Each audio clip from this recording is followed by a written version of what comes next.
বাংলাদেশের দক্ষিণাঞ্চল নদ নদী বিধৌত এক উর্বর ভূখণ্ড। এই মাটি শুধু সুন্দর নয়, এখানে আম থেকে শুরু করে ধান, ডাল, তিল, তরমুজ প্রতিটি ফসলের জন্যই এই মাটি যেন এক উপযুক্ত আশ্রয়। 25টি জাতের আম গাছ রোপণ করা হয়েছে। ল্যাংড়া আমের চাষ করছি, প্রচুর পরিমাণে ফল হয়েছিল। আমাদের দেশের অনেক কৃষকদের উদ্বুদ্ধ হওয়া উচিত। ইউটিউব দেখতে দেখতে ভালো লাগতে লাগতে তারপরে সেইভাবে একটি আমের নার্সারি করেছে। প্রযুক্তির ছোঁয়া আর কৃষকদের নিরন্তর প্রচেষ্টায় এখানে রোপণ করা হয়েছে 25টি উন্নত জাতের আম। এক একটি জাত এক একটি স্বপ্নের মতো ফলন দিচ্ছে। নার্সারিটি যে করছে সে হচ্ছে সালাম মাওলানা প্রফেসর। চলুন আমার সেই মুরব্বিয়ানের কাছ থেকে কথাগুলো আপনাদের মাঝেই তুলে ধরি। আমরা বিভিন্ন মার্কেট থেকে আম ক্রয় করি, বিভিন্ন জাতের ফরমালিনযুক্ত আম বিক্রি করে। তা আমরা অরিজিনালি তো ভালো আম পাই না, ফরমালিন ছাড়া আম পাই না। সকলে কৃষকেরা যদি অফিসে পরামর্শ নিয়ে আম চাষ করে, আমার মনে হয় যে আমাদের নিজেদের চাহিদা মিটেও আরও বাজারে বিক্রি করতে পারবে এবং ওই যে ফরমালিন মুক্ত খাবার খাওয়া যাইবে। আমি তো ইউটিউবে বা বিভিন্ন মোবাইলে দেখে আম চাষ করার একটা মনোভাব হয়েছে। তারপরে আমি তো বিভিন্ন জাতের আমার বাগানে প্রায় 25 শ্রেণীর আম চাষ করছি।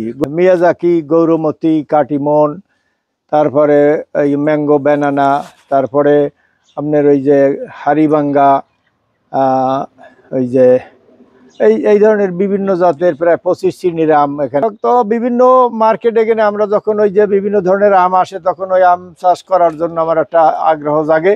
এজন্য আমি বিভিন্ন মার্কেট থেকে, যেমন স্বরূপকাঠি থেকে আনছি, বরিশাল থেকে, তারপর অনলাইনে বিভিন্ন জাতের চারা, গৌরমতি, মিয়াজাকি, হারিবাঙ্গা, তারপরে ওই যে ম্যাঙ্গো ব্যানানা, বিভিন্ন শ্রেণীর আমের চারা চাষ করছি।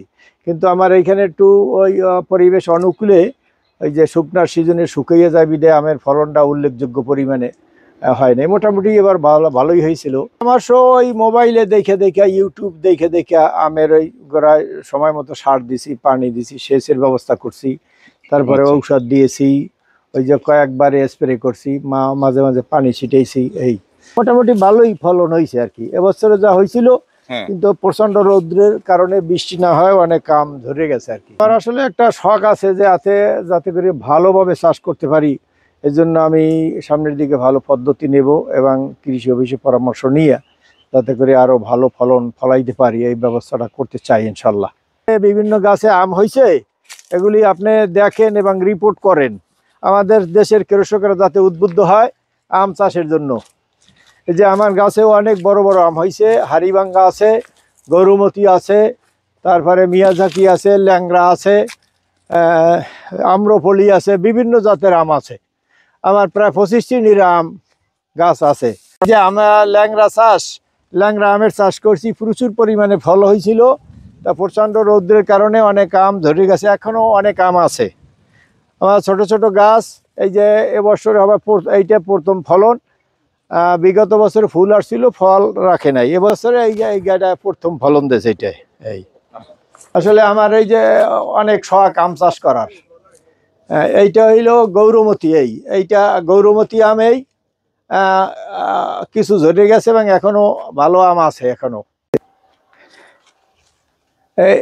এইটাও গৌরমতি, এই যে এখন দেখতে পাচ্ছেন, এই যে এটাও গৌরমতি।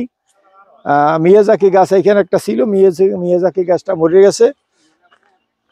তো আপনি পুকুর পাড়ে মোট কি পরিমাণ চারা লাগাইছেন? ও পুকুর পাড়ে আমার মোটা 150 চারা হবে, তাই 25 পদের আর কি। 25 শ্রেণীর আম। তো এই আম চারাগুলো আপনি কোথা থেকে সংগ্রহ করছেন? আমি এটা কিছু অনলাইনে আনাইছি, কিছু বরিশাল থেকে কিনছি এবং কিছু ওই যে স্বরূপকাঠি থেকে অর্ডার দিয়ে আনাইছি। আম গাছে তো ওই যে আম শেষ হইলে গোড়ায় কিছু সার দিতে হয়, বিভিন্ন শ্রেণীর সার। তারপরে আবার আম আসার পূর্বে সার দিতে হয়। গাছের ওই যে আম আসার আগে ওইটারে করতে হয়, ছাঁটাই করতে হয়। ওটারে ছাঁটাই করতে হয়, ছাঁটাই করে প্রচুর পরিমাণে সার ঔষধ দিলে ওই যে ফুলটা আসে। ফুল আসলে আর সার দিতে হয় না। পরে যখন আম ওই যে দানা আকারে বের হয় তখন একবারে দিতে হয়, ওই যে স্প্রে। তার মটর দানা হইলে আর একবারে দিতে হয়। আমরা ওখানে গিয়া ওই ছত্রাকনাশক এবং কীটনাশক বিভিন্ন শ্রেণীর ঔষধ ব্যবহার করে থাকি। এই আর যখন কুয়াশা পড়ে তখন এর ভিতরে আবার ওই যে টিউবওয়েলের পানি দিয়ে স্প্রে দিয়ে ওই গাছের পাতা এবং ওই মুকুল এগুলো পরিষ্কার করে রাখতে হয়।